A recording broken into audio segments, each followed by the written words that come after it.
دوسرا پہلو وہ ہے نظر بد، جو آج کے ہمارے موضوع کا حصہ ہے۔ یاد رکھیں یہ دو چیزیں میں نے بتائی، ان کا وجود ہے مگر فی زمانہ پائی نہیں جاتی، بہت کم خالص، مگر نظر بد اس کی حقیقت بھی ہے، قرآن میں بھی ہے، حدیث میں بھی ہے، اور اس دور میں اس کا وجود بھی ہے۔ ہم اکثر و بیشتر اس کا شکار ہیں، کیونکہ انسانوں کو نظر لگتی ہے، اور ہم بستیوں کی شکل میں اکٹھے مل جل کے رہتے ہیں، تو ایسا ہوتا ہے۔ قرآن پاک کے اندر جو ایک آیت کریمہ میں نے شروع میں سورہ نون والقلم کی پڑھی، باری تعالیٰ نے ارشاد فرمایا وَإِن يَكَادُ الَّذِينَ كَفَرُوا لَيُزْلِقُونَكَ بِأَبْصَارِهِمْ لَمَّا سَمِعُوا الذِّكْرَ وَيَقُولُونَ إِنَّهُ لَمَجْنُونٌ۔ بدبخت کافر لوگ ابو جہل اور اس کے ساتھی جب میرے آقا سے قرآن سنتے تو ماننے کے لیے تیار نہ ہوتے، اور کیا کرتے؟ اپنے اس دور کے ماہر نظر لگانے والوں کو ہائر کرائے پر لاتے اور ان کو کہتے کہ معاذ اللہ محمد صلی اللہ علیہ وسلم کو تکلیف ہو۔ اس بات کا ذکر قرآن نے اس آیت کریمہ میں، قرآن میں اس بات کا یوں ذکر ہونا اس بات پر دلالت کرتا ہے کہ نظر بد اثر رکھتی ہے، جس کی وہ کوشش۔ آپ کو دلچسپ بات بتا رہا ہوں، سورہ یوسف کو پڑھیں۔ حضرت یعقوب علیہ السلام کے صاحبزادے حضرت یوسف علیہ السلام جب مصر میں تخت نشین ہوئے، پھر قحط پڑا، دور دراز سے لوگ غلہ لینے کے لیے آنے لگے، تو حضرت یعقوب علیہ السلام کے بقیہ بیٹے وہ بھی غلہ لینے لگے۔ وہ جوان تھے، خوش شکل تھے، خوش نظر تھے، خوش منظر تھے۔ یعقوب علیہ السلام نے ان کو چلتے ہوئے ایک نصیحت فرمائی، اور وہ نصیحت سورہ یوسف میں آج بھی موجود ہے۔ یوسف علیہ السلام، یعقوب علیہ السلام انہیں فرمانے لگے اپنے بیٹے کو روانگی سے پہلے، فرمایا قال یا بنی لا تدخلوا من باب واحد، کہ میرے بیٹو جب مصر شہر میں جا کر داخل ہونے لگو تو دیکھو اکٹھے ایک دروازے سے داخل نہ ہو، وَادْخُلُوا مِنْ أَبْوَابٍ مُتَفَرِّقَةٍ، بلکہ تم اعلیٰ کالات مختلف دروازوں سے داخل ہو۔ اب اس آیت کو نکال لے اور تفسیریں اٹھا لے۔ کثرت کے ساتھ مفسرین نے لکھا ہے کہ یعقوب علیہ السلام نے چلتے ہوئے یہ نصیحت اس لیے کی تھی کہ ان کے بیٹے نوجوان تھے، خوبصورت تھے، خوش نظر تھے، خوش منظر تھے، تو انہیں ڈر تھا کہ کہیں بیک وقت اکٹھے دروازے سے گزریں گے تو کسی حاسد کی نظر بد ان کے بیٹوں کو تکلیف نہ پہنچائے۔ اس سے بچانے کے لیے ایک تدبیر اختیار کر رہے ہیں، اور قربان جائیں ان کے عقیدے پر۔ اگلی بات کرتے ہیں وَمَا أُغْنِي عَنْكُمْ مِنَ اللَّهِ مِنْ شَيْءٍ، بیٹو سن لو، تدبیر تو بتا رہا ہوں، مگر اگر کچھ اللہ کی تقدیر میں لکھا ہے نا تو میری تدبیر اس تقدیر سے تمہیں بچا نہیں سکتی۔ یہ ہے ایمان اور عقیدہ، جو کرنے والا ہے وہ اللہ، ہمیشہ اسی کی پناہ طلب کرنی چاہیے، مگر تدبیر اختیار کرنا یہ سنت انبیاء ہے، اور ان کا یہ نصیحت کرنا یہ بتا رہا ہے۔ پھر قرآن نے اس کو اپنے اندر محفوظ کر لیا، اور آقا اپنی امت کو اس کے ذریعے تعلیم دیتے ہوئے سمجھانا چاہتے ہیں کہ نظر بد اپنا اثر رکھتی ہے۔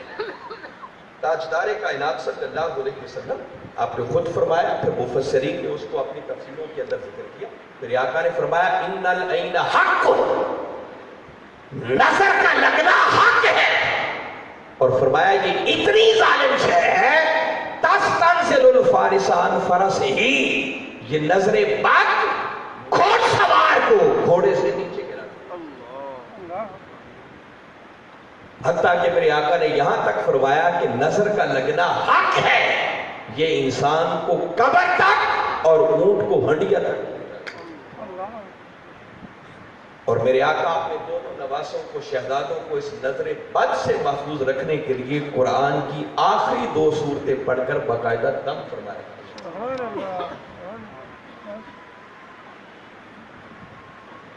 نظر غیروں کی بھی لگتی ہے اور بسا اوقات اپنوں کی بھی لگتی ہے۔ نظر لگانے والے کو عین کہتے ہیں، اور جس کو نظر لگتی ہے اسے معین کہتے ہیں۔ ہر عین حاسد ہوتا ہے، مگر ہر حاسد عین نہیں ہوتا۔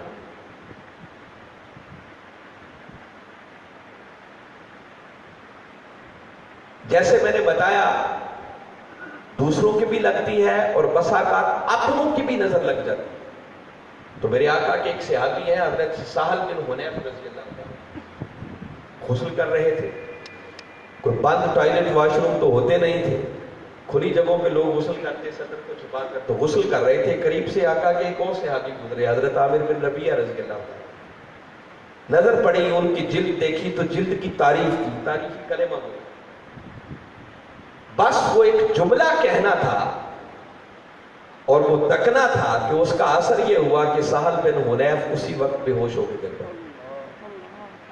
ہوش کیا، صحابہ کرام نے اٹھایا اور آقا کی بارگاہ اقدس میں لیا. میرے آقا نے دیکھا، جائزہ لیا، اور جائزہ لے کر صحابہ کرام سے پوچھنے لگے کہ کیا تم سمجھتے ہو کہ اسے کسی کی نظر لگی ہے؟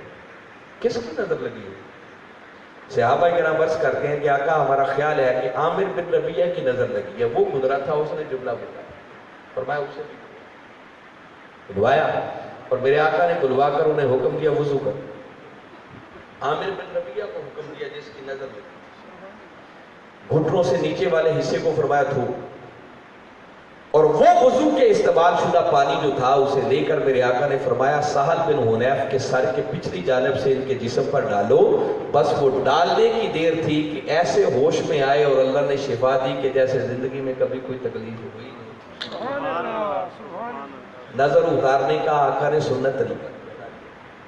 اگر خبر ہو کہ کسی اپنے کی نظر لگی ہے اور وہ بسا اوقات بے جا فخر گھمنڈ کبر کی وجہ سے کہ اللہ نے اتنی خوبی ہمیں عطا کر، چھوٹے بچوں کو بڑوں کی نسبت جلدی نظر لگی. اگر خبر ہو کہ کس کی نظر لگی ہے تو اسے وضو کروائے. وضو کا استعمال شدہ پانی اس بندے کے سر پر ڈالے جسے نظر لگی، اللہ اس کے صدقے نظر لگے. اور اس نظر بد سے بچنے کے لیے بہترین وظیفہ یہ ہے جو آقا صلی اللہ علیہ وسلم بھی پڑھا کرتے تھے، امت کے لیے بھی ہے، مگر اس کے بعد 2 صورتیں نازل ہو گئی جو اس سے بھی اعلیٰ نسخہ ہے. وہ کلمات یہ تھے کہ میرے آقا بھی یہ دعا کرتے تھے اعوذ بکلمات اللہ التامات ومن کل شیطان وہام ومن کل عین لام. یہ وظائف کی کتاب میں یہ سب چیزیں بھی آپ کو ملتی، مگر اس سے بھی مجرد ترین نسخہ اور نظر بد سے بچنے کے لیے بھی، ہر حاسد کے حسد سے بچنے کے لیے قرآن پاک کی آخری 2 سورتوں سے بڑھ کر کوئی وظیفہ نہیں. اوورآل میں آپ سب کو یہ پیغام دے رہا ہوں کہ اگر کسی کو معلوم ہے کہ اس کی نظر بڑی جلدی لگتی ہے، تو اگر آپ چاہتے ہیں کہ ہر کوئی آپ کی نظر سے محفوظ رہے، تو پہلا کرنے والا کام یہ ہے کہ جب کسی میں کو خوبی دیکھو تو دیکھتے ہی دل سے اس کی برکت کی دعا کرو کہ اللہ اس کو برکت عطا فرمائے. ماشاءاللہ لا قوت الا باللہ، بارک اللہ فی، بارک اللہ علیہ. یہ کلمات جب آپ دل سے اس کی برکت کی دعا کر دیں گے تو آپ کی دعا کے صدقے اللہ آپ کی نظر کے شر سے بچا دے. دوسرا سنت طریقہ بھی بتا دیا، اور پھر آقا کی سنت کے آقا آخری 2 سورتیں پڑھ کے باقاعدہ اپنے نواسوں کو دم کرتے، تو اس سے بڑا اور مجرب نسخہ کیا ہو سکتا ہے. تو ان 2 سورتوں کو اپنا وظیفہ بنا لو. وقت ہو رہا ہے، میں جس بات پر لا کر بات کو ختم کرنا چاہ رہا ہوں. حاضرین مکرم، جب یہ بات طے ہو گئی کہ بری نظر لگتی ہے، ذرا ٹھنڈے دل سے سوچیں اور غور کریں کہ جب قرآن اور حدیث سے میں نے بتا دیا کہ بری نظر اپنا اثر رکھتی ہے، نظر بد لگتی ہے، تو کیا خیال ہے اچھی نظر نہیں لگ سکتی؟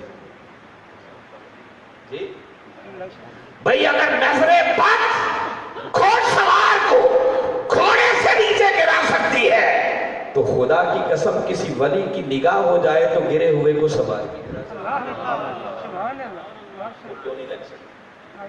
اگر نظر بد انسان کو موت تک پہنچا سکتی ہے، قبر تک پہنچا سکتی ہے، تو کسی طاہر کی نظر لگ جائے تو خدا کی قسم تمہارے مردہ دل کو زندگی بھی عطا کر دے.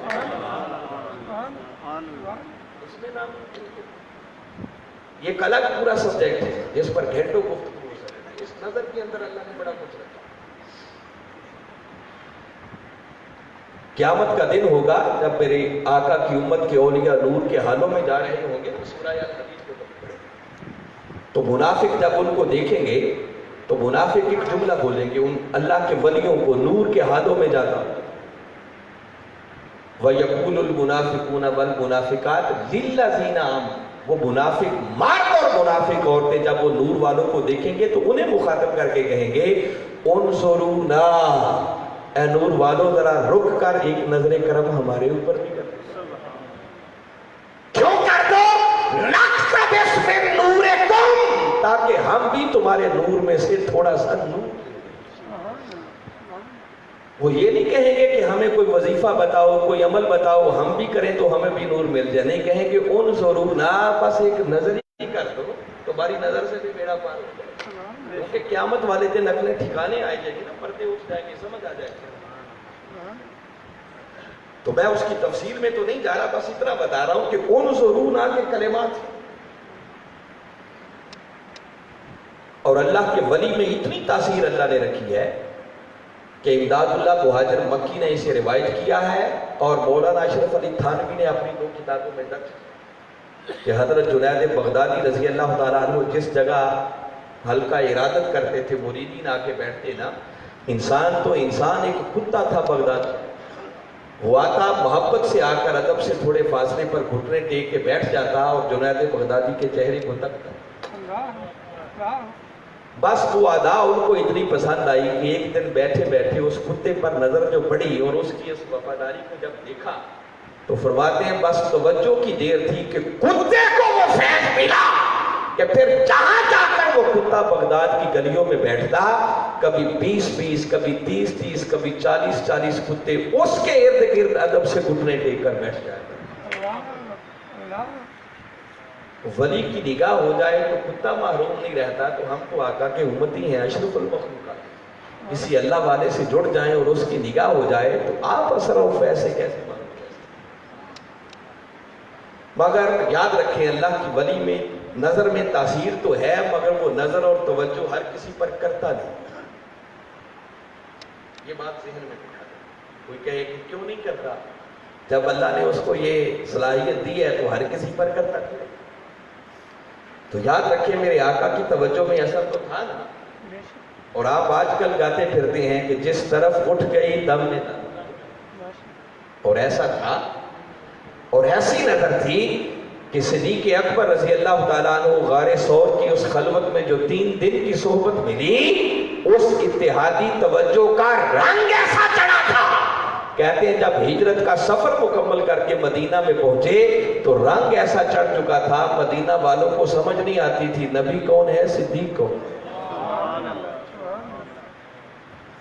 کوئی آگے آقا کے ہاتھ چومتا، کوئی ابو بکر کے ہاتھ، حالانکہ نبی نبی ہوتا ہے، غلام غلام ہوتا ہے۔ جب آپ نے دیکھا لوگ مغالطے میں ہیں تو جلدی سے اپنی چادر لے کر آقا کے سر انور پہ تان کے کھڑے۔ بعض لوگ اس کی غلط شرح کرتے ہیں، وہ کہتے ہیں چادر لے کے اس لیے کھڑے ہوئے تھے دھوپ آ رہی تھی، غلط ہے، دھوپ ساری زندگی آقا پر کبھی آئی نہیں، وہ تو بادل صاحبان بن کے ساتھ رہے۔ مسئلہ دھوپ کا نہیں تھا، وہ چادر لے کر اس لیے کھڑے ہو گئے تھے تاکہ ہار آنے والے کو پتہ چل سکے کہ آقا کون ہے، غلام۔ وہ تو مغالطہ لگ رہا، توجہ کا اثر تھا، وہ ایسا فیض رنگ چڑھ گیا۔ اور پھر آپ کبھی سوچیں، غور کریں، میں اس نظر کی بات آپ کو بتا رہا ہوں، اللہ رب العزت نے اپنے محبوب پر وحی بھیجی، وحی کے بھیجنے کی کئی شکلیں تھیں، یہ ابتدائی اسلامیات کی کتابوں میں بھی باتیں لکھی ہوتی ہیں۔ کبھی وحی آتی تو گھنٹی کی شکل میں آواز آتی اور میرے آقا اس آواز سے وحی نصیب کرتے۔ کبھی جبریل امین علیہ السلام انسانی شکل میں آتی، کبھی کسی اور کیفیت میں آتی، آقا تک پیغام پہنچتا، باری تعالیٰ ڈائریکٹ القاء کر دیتے۔ اور ایک وحی وہ ہے جس کا ذکر قرآن کہتا ہے ثم دنا فتدلی فکان قاب قوسین او ادنی، جب ان بلندیوں پر بٹھا لیا تو وہاں بٹھا کر قرآن کہتا ہے فَأَوْحَا إِلَىٰ عَبْدِهِ مَا أَوْحَا، اس او ادنا کی بلندیوں پر بھی اللہ نے اپنے بندے کی طرف ایک وحی۔ تو جبریل امین تو وہاں نہیں ہوگا نا، ہوگا وہ تو سدرۃ المنتہا سے پیچھے رہے گا۔ وہ جو اوتنا کے مقام پر بٹھا کر اللہ نے وحی کی تو اللہ ڈائریکٹ تو زمین پر بھی القاء کرتا رہتا تھا، بھیجتا رہتا تھا، وہ کون سی وحی؟ وہ ایک ہی بات سمجھ میں آتی ہے کہ باری تعالیٰ نے فرمایا ہوگا محبوب ہر طریقے سے وہی آپ کو دی، فیض دیا، تو یاد رکھ لے کچھ جبریل کے ذریعے دیا، کچھ گھنٹی کی آوازوں کی شکل میں دیا، کچھ پڑھنے پڑھانے سے دیا، کچھ سیکھنے سکھانے سے دیا، مگر محبوب کچھ ایسا بھی ہے جو پڑھنے پڑھانے سے نہیں، وہ تکنے تکانے سے ہی ملتا ہے۔ اس تکنے میں بھی بہت کچھ ہے۔ کوشش کرو کسی اللہ والے سے جڑ جاؤ، اور ایسا جڑو کہ پھر وہ محبت کی نگاہ سے کبھی تک، اور اس تکنے کے وقت جو اس کے دل سے دعا نکل رہی ہوتی ہے نا، وہ دعا تقدیر کے بدلنے کا سبب ہے۔ اور ہر کسی پر وہ توجہ کیوں نہیں کرتے؟ بس آخری بات کر کے میں اینڈ کر رہا ہوں، آج پہلا دن ہے، وقت زیادہ لگ گیا ہے تو میں معذرت خواہ ہوں۔ آگے انشاءاللہ اس کے جو ہماری روٹین ہوگی اس کے مطابق ہوگی۔ پھر موضوع بھی کچھ ایسا تھا، ابھی تو جسٹ پک اینڈ چوز میں نے چند ضروری باتیں کریں۔ تو میں سادہ سی بات بتا رہا ہوں کہ دیکھیں دیہاتوں کے اندر آج بھی یہ رواج ہوگا کہ لوگ ایک دوسرے کے گھروں میں دودھ لینے جاتے ہیں، اور میں نے بچپن میں یہ منظر دیکھا ہے، ایک خاتون ہوتی ہے، لوگ برتن لے کے آتے ہیں، وہ دودھ ڈالتی جاتی ہے، مگر اگر کوئی گندا برتن لے کے آئے تو وہ دیہاتی خاتون اس میں دودھ نہیں ڈالتی، وہ کہتی ہے دودھ اللہ کا نور ہے، اس کو گندے برتن میں کیسے ڈالیں؟ اگر وہ دیہاتی خاتون اتنی سمجھدار ہے کہ نور جیسے دودھ جیسے نور کو گندے برتن میں نہیں ڈالتے، تو ذرا سوچیں کہ اللہ کا ولی اس رب کی معرفت کے نور کو اس من کے گندے برتن میں کیسے ڈالتا؟ وہ ڈالتا ہے مگر دیکھتا ہے کہ کیا یہ تھوڑا رگڑا لگا کے مانج کے صاف بھی کر کے آیا ہے یا نہیں۔ ہم تو کسی کے ہاتھوں میں ہاتھ دیتے ہیں تو سوچتے ہیں رات سے دن نہ چڑھے، ولایت کی ساری منزلیں طے ہو گئی۔ ایسے نہیں۔ پیر میر علی شاہ صاحب حسنی حسینی سید ہیں، ایسے سید جن کے سید ہونے میں شک نہیں، اور جہاں آپ کی بیعت ہے وہ سید نہیں ہے، وہ سیال ہے۔ حضرت خواجہ شمس الدین رحمۃ اللہ تعالیٰ علیہ وہ آپ کے پیر و مرشد ہیں۔ دیہاتی ماحول ہوتا تھا، رفع حاجت کے لیے لوگ باہر کھیتوں میں جاتے تھے، تو ایک عرصے تک آپ کا معمول رہا کہ تہجد کے وقت آپ کے شیخ نے اٹھ کر جدھر رفع حاجت کے لیے جانا ہوتا تو پیر میر علی شاہ صاحب پہلے خود جاتے اور سارا راستہ چیک کرتے کہ میرے شیخ نے گزرنا ہے، وہ رستے میں رکاوٹ تو نہیں۔ کہتے ایک دن جو گئے تو ایک کھال سا آتا تھا جس پر پلی تھی، اور وہ پلی ٹوٹی ہوئی تھی، بنانے کا وقت کوئی نہیں تھا۔ پریشان ہو گئے کہ اب کیا کریں، رات کی تاریکی ہے، حضرت کا پاؤں ادھر پڑ گیا تو کوئی تکلیف نہ ہو۔ پانی کا لوٹا بھر کے ان کی چارپائی کے قریب رکھ دیا اور پہلے بھاگ گئے، اور جہاں پلی ٹوٹی ہوئی تھی وہاں جا کے خود کو گرا دیا، مٹی گھاس اوپر ڈال دی کہ حضرت آئیں گے قدم رکھیں گے گزر جائیں گے۔ اب وہ اٹھے، آوازیں دی مہر علی مہر علی مہر علی، قریب ہو تو جواب دے۔ لوٹا اٹھایا، چل پڑے۔ چلتے چلتے جب اس مقام پر پہنچے جہاں وہ مٹی کی پلی آتی تھی تو قدم رکھنے کی دیر تھی، کہاں مٹی کی پلی اور کہاں انسان کی کمر، زمین آسمان کا فرق تھا۔ سمجھ گئے کہ آج مہر علی تو یہاں جھکا ہوا ہے۔ وہیں سے اٹھایا، سینے سے لگایا، ایک توجہ کی اور سارا فیض منتقل کیا۔ بس اتنی دیر لگی۔ یہ کہنا چاہ رہا ہوں کہ لوگوں کسی اللہ والے سے جڑ جاؤ، پھر ایسا جڑو کہ جوڑنے کا حق ادا کرو۔ یا تو خود اتنی ریاضتیں عبادتیں مجاہدے کرو جو اللہ نے ایک طریقہ دیا، مگر ہم میں سے ہر کوئی اس قابل نہیں، تو پھر کسی سے جڑ جاؤ، اور ایسے جڑو کہ آپ کی کسی ادا پر ان کو پیار آ جائے اور محبت سے ان کے دل سے دعا نکلے۔ پیار سے تک نکلے، یہ تکنا آپ کی دنیا اور آخرت سے بات ہے۔ تو میں کہہ رہا ہوں کہ اگر بری نظر لگ سکتی ہے تو بابا اچھی نظر بھی لگ سکتی ہے، خدا کرے کہ کسی اچھے کی نظر لگ جائے۔ اور کوئی دور بھی ایسے لوگوں سے خالی نہیں ہے، اور اس دور میں اللہ رب العزت نے حضور شیخ الاسلام ڈاکٹر محمد طاہر القادری کی شکل میں، واللہ میں بتا رہا ہوں، ایسی نعمت عطا کر رکھی ہے کہ صدیوں بعد پھر ایسی نعمتیں ملے۔ اس مرد کلندر کی صحبت کو اختیار کرو، ان کی کتابوں کو پڑھو، ان کے مشن کی رفاقت اور ممبرشپ کو حاصل کرو، ان ان کے دست و بازو بنے. وہ شخص اپنے لیے نہیں، ان کی زندگی کا ایک ایک لمحہ کملی والے آقا کے دین اور امت کی سربراہی، اور اس شخص کو اپنی منزل اس دن ملے گی جس دن امت مسلمہ کی تقدیر کے فیصلے گنبد خضرا کو سائے. ہمیں مایوسی نہیں ہے، انشاءاللہ وہ وقت آئے گا جب اس دھرتی پر مستوی انقلاب کا سویرا طلوع ہوگا. میں بارے دیگر جملہ منتظمین کو ان شاندار دروس عرفان القرآن کی نشستوں کے انعقاد پر مبارکباد پیش کرتا ہوں. دعا گو ہوں اللہ آپ کی اس کاوش کو قبول فرمائے. اور کیا خیال ہے، کل بھی آئیں گے؟ میں چاہتا ہوں کہ آپ میں سے ہر شخص اور لوگوں کو دعوت دینے کا سبب ہے. کم از کم 10 بندوں کو تو دعوت ضرور دیں. آنا نہ آنا ان کی قسمت کی بات. آپ نے خالی زبان ہلانی ہے. آپ کے گھر کے اندر پتہ نہیں کتنے افراد ہوں گے، آپ کے بھائی ہوں گے، بہنیں ہوں گی، ماں ہے، بیوی ہے، بیٹیاں ہیں، ان کو دعوت دیں. کوئی ڈاکٹر ہے تو سارا دن ہر مریض کو دوائی دے، مگر آنے والے کو ایک پڑیا یہ بھی دیتا رہے بھی کل حامد شاہ والی مسجد میں درس قرآن کے لیے بھی آنا. کوئی دکاندار ہے تو سارا دن سودا بیچے، مگر ہر گاہک کو ایک سودا یہ بھی دے کے بیچے بھائی کل درس قرآن میں بھی آنا. کوئی ہے لمبا چوڑا آپ کا زور لگے گا کوئی اس پر؟ کوئی انویسٹمنٹ نہیں ہے، زبان ہی نہ. اور اگر آپ کی دعوت پر کوئی آ گیا اور کوئی ٹوٹی پھوٹی ہماری بات اس کی سمجھ میں آ گئی اور وہ بدل گیا، تو جب تک وہ نیک کام کرے گا آپ کے نامہ اعمال میں نیکیاں لکھی جاتی ہیں. تو کوئی اکاؤنٹ تو ایسا بھی کھولو کہ آپ کو پتہ ہی نہ چلے اور بیلنس بڑھتا ہی رہے. دیں گے دعوت؟ ہاتھ کھڑا کریں کون کون دعوت دے گا.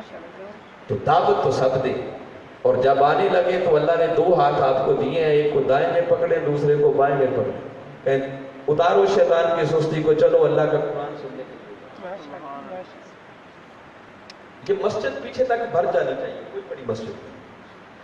اور کل جس عظیم سبجیکٹ پر گفتگو ہوگی، میرا خیال ہے کہ کل علامہ رانا نفیس حسین صاحب آ رہے ہیں.